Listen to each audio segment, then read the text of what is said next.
नमस्कार, मैं हूं निकिता और आप देख रहे हैं सत्य हिंदी।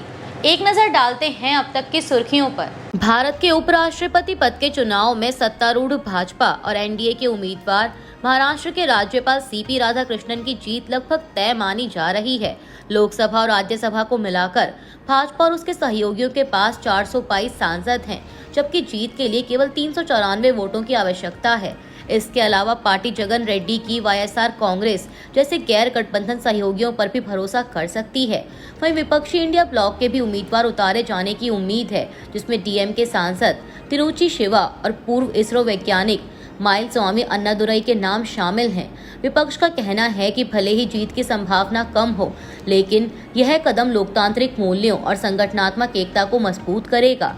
भाजपा ने तमिलनाडु से उम्मीदवार उतारकर डीएमके और इंडिया ब्लॉक को रणनीतिक चुनौती दी है, जबकि टीएमसी गैर राजनीतिक चेहरा चाहती है। कहा जा रहा है कि अगर विपक्ष किसी तमिल उम्मीदवार को नहीं चुनता तो खेमे में मतभेद गहरा सकते हैं। वहीं दूसरी ओर भाजपा के पास पर्याप्त संख्या है और राधाकृष्णन की तीसरा तमिल उपराष्ट्रपति बनाने की राह साफ दिख रही है।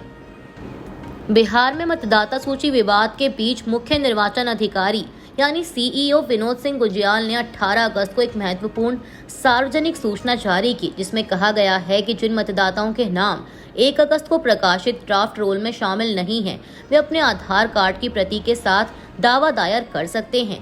सुप्रीम कोर्ट के 14 अगस्त के आदेश के बाद हटाए गए नामों की पूरी लिस्ट कारणों सहित सीईओ और सभी जिला निर्वाचन अधिकारियों की वेबसाइटों पर, साथ ही पंचायत, प्रखंड, शहरी निकाय कार्यालयों और मतदान केंद्रों पर प्रदर्शित की गई है। मतदाता अपने एपिक नंबर से विवरण देख सकते हैं। इस बीच विपक्ष के नेता तेजस्वी यादव ने मुख्य चुनाव आयुक्त पर आरोप लगाया कि वे प्ले स्कूल के बच्चों से भी खराब बहाने बना रहे हैं और पीएमओ की भाषा बोल रहे हैं।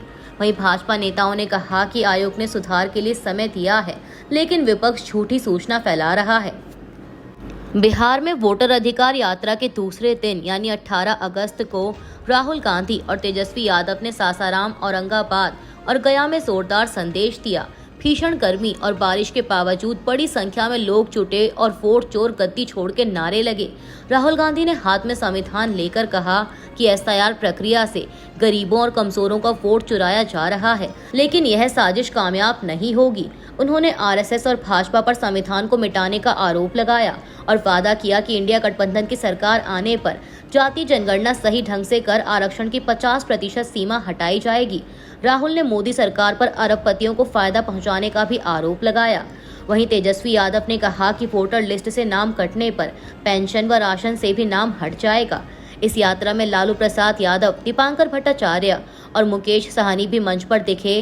वहीं दूसरी ओर भाजपा ने इसे घुसपैठियों को बचाने की नौटंकी बताया, जबकि चिराग पासवान ने कहा कि एसआईआर कोई बड़ा मुद्दा नहीं है। इसी बीच 22 अगस्त को पीएम मोदी बिहार दौरे पर रहेंगे और 23 अगस्त को एनडीए सम्मेलन शुरू होगा। बिहार की राजनीति में तेजप्रताप यादव ने एक बार फिर अपने भाई तेजस्वी यादव पर निशाना साधा है। नई पार्टी बनाने के बाद उन्होंने सोशल मीडिया पर पोस्ट करते हुए कहा कि राहुल गांधी और तेजस्वी यादव लोकतंत्र बचाने नहीं बल्कि उसे तार तार करने निकले हैं। उन्होंने नबीनगर विधायक विजय कुमार सिंह के ड्राइवर और एक पत्रकार पर हुए हमले की कड़ी आलोचना की और तेजस्वी को चेतावनी दी कि जय चंदों से सावधान रहें, वरना चुनाव में बुरा परिणाम देखना पड़ सकता है। तेज प्रताप ने अपनी प्रेमिका अनुष्का यादव के भाई आकाश यादव पर भी राजनीति खत्म करने की साजिश का आरोप लगाया और साफ कहा कि कोई भी साजिश उनके राजनीतिक जीवन को खत्म नहीं कर सकती। उन्होंने दावा किया कि टीम तेज प्रताप यादव के साथ वे पूरे बिहार में जनसंवाद करेंगे और चुनाव लड़ेंगे। चीन के विदेश मंत्री वांग यी सोमवार को 2 दिन के भारत दौरे पर दिल्ली पहुंचे। इस दौरान उन्होंने विदेश मंत्री एस जयशंकर से मुलाकात की। बैठक की शुरुआत में जयशंकर ने वांग यी और उनके प्रतिनिधि मंडल का स्वागत किया और कहा कि यह अक्टूबर 2024 में कसान में हुई भारत और चीन नेताओं की मुलाकात के बाद किसी चीनी मंत्री की पहली यात्रा है। जयशंकर ने माना कि भारत और चीन के रिश्तों ने कठिन दौर देखा है, लेकिन अब दोनों देश आगे बढ़ना चाहते हैं। वहीं वांग यी ने बैठक में कहा कि सीमा क्षेत्रों में शांति और स्थिरता बनी हुई है और दोनों देशों ने आपसी सहयोग बढ़ाने पर सहमति जताई है। उन्होंने भरोसा जताया कि चीन और भारत मिलकर एशिया और दुनिया को स्थिरता प्रदान कर सकते हैं। बैठक के बाद जयशंकर ने एक्स पर लिखा कि बातचीत स्थिर और सहयोगपूर्ण रिश्ते बनाने में सहायक होगी। बता दें कि वांग यी का यह दौरा प्रधानमंत्री मोदी की चीन यात्रा से ठीक पहले हो रहा है, जहां वे एससीओ शिखर सम्मेलन में शामिल होंगे। यूक्रेन के राष्ट्रपति व्लादिमीर जेलेंस्की ने अमेरिकी राष्ट्रपति डोनाल्ड ट्रंप से व्हाइट हाउस में मुलाकात के बाद बड़ा बयान दिया है। जेलेंस्की ने बताया कि उनकी ट्रंप के साथ लंबी और विस्तृत बातचीत हुई, जिसमें यूक्रेन के लिए सुरक्षा गारंटी, युद्ध बंदियों और नागरिकों की रिहाई जैसे अहम मुद्दों पर चर्चा हुई। उन्होंने कहा कि अमेरिका ने यूक्रेन की सुरक्षा गारंटी का समर्थन किया है और रूस और यूक्रेन के बीच संवेदनशील मुद्दों को हल करने के लिए बैठक का भी समर्थन किया। जेलेंस्की ने यह भी कहा कि वे रूस के साथ द्विपक्षीय वार्ता के लिए तैयार हैं और त्रिपक्षीय बैठक के विकल्प पर भी विचार कर रहे हैं।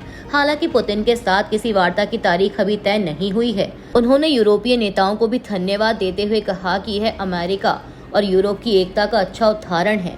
बता दें कि इससे पहले 15 अगस्त को अलास्का में पुतिन से मुलाकात के बाद ट्रंप ने जेलेंस्की और यूरोपीय नेताओं को व्हाइट हाउस बुलाया था। अमेरिकी राष्ट्रपति डोनाल्ड ट्रंप ने यूक्रेन के राष्ट्रपति व्लादिमीर जेलेंस्की और यूरोपीय नेताओं के साथ बैठक की, जिसमें रूस और यूक्रेन युद्ध को रोकने पर चर्चा हुई। बैठक के बाद ब्रिटेन के प्रधानमंत्री कीयर स्टारमर ने सुरक्षा गारंटी और त्रिपक्षीय बैठक को ऐतिहासिक कदम बताया। वहीं जर्मन चांसलर फ्रेडरिक मर्स और फ्रांस के राष्ट्रपति इमैनुअल मैक्रोन ने युद्ध विराम की आवश्यकता पर जोर दिया। इटली की प्रधानमंत्री जॉर्जिया मेलोनी ने कहा कि शांति सुनिश्चित करने के लिए यह जरूरी है कि युद्ध जैसी स्थिति दोबारा न बने। नेटो महासचिव मार्क रूट ने यूक्रेन के बुनियादी ढांचे पर हमले रोकने की मांग की। इसके अलावा यूरोपीय आयोग के अध्यक्ष उर्सुला वॉन डेर लेयन ने अगवा किए गए यूक्रेनी बच्चों की वापसी को सर्वोच्च प्राथमिकता बताया और कहा कि हर बच्चे को अपने परिवार से मिलना चाहिए। अमेरिका के विदेश मंत्रालय ने 6000 से अधिक अंतर्राष्ट्रीय छात्रों के वीजा रद्द कर दिए हैं। बीबीसी की एक रिपोर्ट के मुताबिक जानकारी में मंत्रालय ने बताया कि ये कार्रवाई अमेरिकी कानून तोड़ने और निर्धारित अवधि से अधिक रुकने के कारण की गई। इनमें से अधिकतर मामले नशे में गाड़ी चलाने, चोरी और आतंकवाद को समर्थन से जुड़े बताए गए हैं। हालांकि मंत्रालय ने यह स्पष्ट नहीं किया कि आतंकवाद को समर्थन से उनका क्या मतलब है। ट्रंप प्रशासन की सख्त इमिग्रेशन नीति के तहत यह कदम उठाया गया, जिसमें अंतर्राष्ट्रीय छात्रों पर भी कड़ी निगरानी रखी जा रही है। रिपोर्ट के अनुसार फिलिस्तीन के समर्थन में प्रदर्शन करने वाले कुछ छात्रों पर भी कार्रवाई की गई और उन पर यहूदी विरोधी व्यवहार का आरोप लगाया गया। कुल रद्द किए गए वीजाओं में से लगभग 4000 कानून तोड़ने से जुड़े मामलों में थे, जबकि 200 से 300 वीजा INA 3B के तहत आतंकवाद से जुड़े मामलों में रद्द किए गए। अभी के लिए इतना ही। बाकी की देश दुनिया की बड़ी खबरों के लिए जुड़े रहिए सत्य हिंदी के साथ। Copyright disclaimer under Section 107 of the Copyright Act 1976. Allowance is made for fair use for purposes such as criticism, comment, news reporting, scholarship, and research. Fair use is a use permitted by copyright statute that might otherwise be infringing.